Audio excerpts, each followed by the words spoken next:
Bonjour, je suis Dominique Ajuste de Dafocus et aujourd'hui c'est le 7e tuto dédié à Camera Raw. Nous allons voir cette fois-ci comment fonctionnent les presets. Alors beaucoup de personnes travaillent avec des presets, il y a un commerce assez important de presets où les gens créent leurs presets et les vendent pour que les personnes puissent les utiliser. Personnellement, et ça n'engage que moi, je ne suis pas très fan des presets, tout simplement parce que un style que vous allez appliquer à une photo chez vous ne va pas forcément pouvoir être appliqué à une autre photo chez quelqu'un d'autre, tout simplement parce que l'appareil photo ne sera pas le même, la résolution, le type d'éclairage, le type même de photo sera différent, et donc les presets, pour moi, c'est quelque chose plutôt à éviter. Ce que vous pouvez faire éventuellement, c'est faire les vôtres. On va quand même regarder comment ça fonctionne. Donc vous avez un onglet ici qui est spécialement dédié aux presets, ici, donc je vais cliquer dessus, voilà. Et on a ici, par défaut, une série de presets. Alors cette série de presets est valable et présente sur les dernières versions de Camera Raw. Les versions précédentes n'avaient pas de presets déjà préenregistrés au sein de Camera Raw. On va vite regarder comment ça fonctionne. Pour cette démonstration, j'ai chargé ici une série de photos euh, qui sont sensiblement les mêmes, qui ont été prises au même moment, avec la même lumière, le même objectif, les mêmes réglages, à quelques secondes d'écart. L'idée, c'est bien d'avoir, pour pouvoir travailler avec des presets, des photos qui sont le plus proches possible les unes des autres. Alors, on va regarder un petit peu ce qui se passe ici. On a un menu, d'accord? Et dès qu'on clique sur un des menus, le menu va donc se dérouler. On va avoir ici la possibilité de changer certaines choses sur notre image. Ok, on va voir le mode créatif ici. Voilà. Alors il y a énormément de plugins qui font ce genre de choses là également. Libre à vous de télécharger des plugins, d'en acheter, d'en installer, ou des presets également. Voilà, ici on a des conversions en noir et blanc, etc., etc. On ne va pas tous les faire, on ne va pas rentrer dans le détail. Je trouve que c'est pas très important pour le moment ni intéressant. On va juste voir certaines choses. On va voir comment créer ses propres presets. Voilà, ça par contre, c'est quelque chose qui je pense est assez important. Alors, je vais prendre donc ici, je sélectionne en haut la première image, d'accord, de la série que j'ai mise sur Camera Raw. Donc c'est la première qui est ici, donc c'est sur celle-ci que je vais travailler. Je vais retourner rapidement ici sur mon onglet basique. On a déjà vu comment fonctionne l'onglet basique dans un tuto que je vous ai fait récemment. Et on va juste faire quelques changements qui ne seront pas forcément les changements définitifs, mais c'est vraiment pour la démonstration ici des presets. Voilà, je vais chercher très rapidement quelques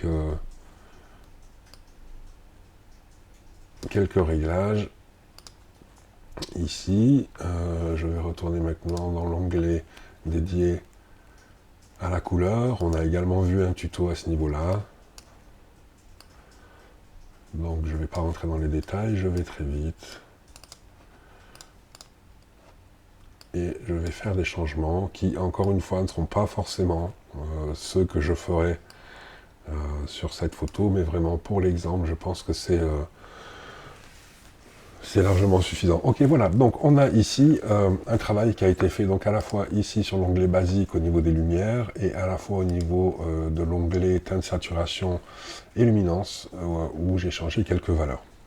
On a une image ici qui est très contrastée. Bon, l'horizon n'est pas droit, je pourrais le mettre droit, mais ce n'est pas le propos pour le moment. Et je vais pouvoir maintenant, si je clique ici, sur ces petites lignes horizontales, avoir un sous-menu.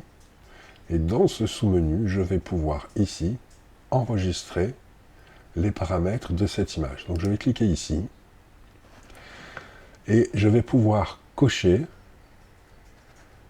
tous les changements que j'ai faits dans cette image-là. Alors, certains sont décochés, tout simplement le recadrage, tout ce qui est le ratio, si on veut redresser justement l'horizon, et puis tout ce qui est local, donc c'est tous les ajustements locaux qui vont différer, qui vont changer bien sûr d'une photo à l'autre. Donc ceux-là ne sont pas cochés, mais on peut, si on veut, les cocher et les rajouter. Et on va cliquer sur enregistrer. Ici, je vais donner un nom, je vais appeler ça test, tout simplement. Et je vais cliquer sur enregistrer. Camera Raw me demande où l'enregistrer. Je le laisse par défaut et je clique ici. Je vais aller maintenant à nouveau dans mon onglet preset et je vais voir qu'ici, dans les presets de l'utilisateur ici, j'ai effectivement un preset test qui est ici. Donc je viens juste de créer mon propre preset.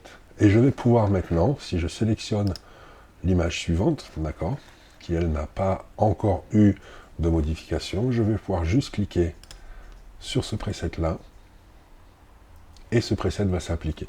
Et maintenant on a le même preset, donc les mêmes caractéristiques, les mêmes changements sur une image et sur l'autre. Je peux également sélectionner plusieurs images ici, d'accord, et aller chercher mon preset que j'ai appelé test qui va s'appliquer à toutes mes images. Ok. Alors, l'avantage des presets, c'est tout simplement de pouvoir enregistrer et garder ces presets de manière à, par la suite, les appliquer à d'autres images. D'accord ?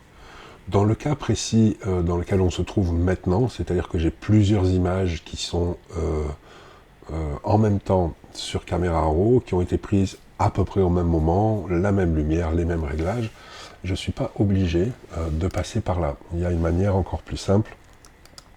Donc je vais resélectionner toutes ces images-là. D'accord ? Je vais effacer ce preset tout simplement. Ici.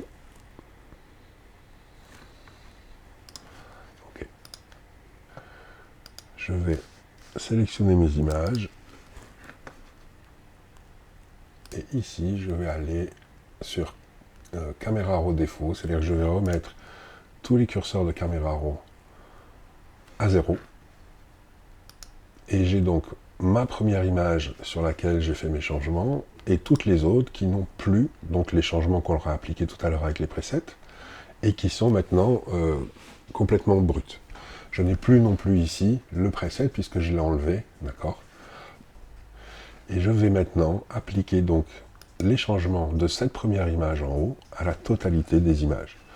Pour ça, je vais d'abord sélectionner donc ma première image, elle est sélectionnée quand on a un cadre autour. Je vais aller chercher la dernière, j'appuie sur Shift, la flèche vers le haut, de manière à sélectionner de la première à la dernière où je clique. D'accord ? Et vous pouvez soit passer par ici, en cliquant là, vous pouvez aller sur la synchronisation des changements que vous avez opérés, ou tout simplement un clic droit sur n'importe laquelle de ces images et cliquez ici. Vous avez une fenêtre qui va s'ouvrir, voilà. La même qu'on a vue tout à l'heure à l'enregistrement des presets, sauf que cette fois-ci, on ne va pas enregistrer les changements, mais on va les appliquer à la suite des photos qui se retrouvent ici. On va cliquer sur OK, et les changements s'appliquent sur notre image. Toutes les images maintenant ont exactement les mêmes changements que la première que nous avons travaillé tout à l'heure. Alors l'avantage c'est que on n'a pas besoin d'utiliser de presets, et l'avantage également c'est que quand on est par exemple en reportage et qu'on a une série de photos qui sont prises dans les mêmes conditions de lumière, il suffit de les importer toutes dans Camera Raw, on peut en travailler une seule et ensuite appliquer ces changements à la totalité des images qu'on a importées, et ensuite bien sûr revenir sur chaque photo une par une pour voir si les changements qu'on a opérés ne doivent pas être un petit peu ajustés. Par exemple, si je clique ici sur la deuxième image, je vais pouvoir, en retournant dans l'onglet basique, donc voir tous les changements qui ont été affectés à cette image et éventuellement changer certaines choses pour une raison X ou Y, parce que à ce moment-là, j'ai changé d'angle, il y a un peu plus de lumière ou un peu moins, ou voilà. Très bien. C'est tout pour ce tuto sur les presets. Ça a été court, efficace. J'espère que vous avez appris quelque chose. Je vous remercie et je vous retrouve dans un prochain tuto très rapidement. Merci.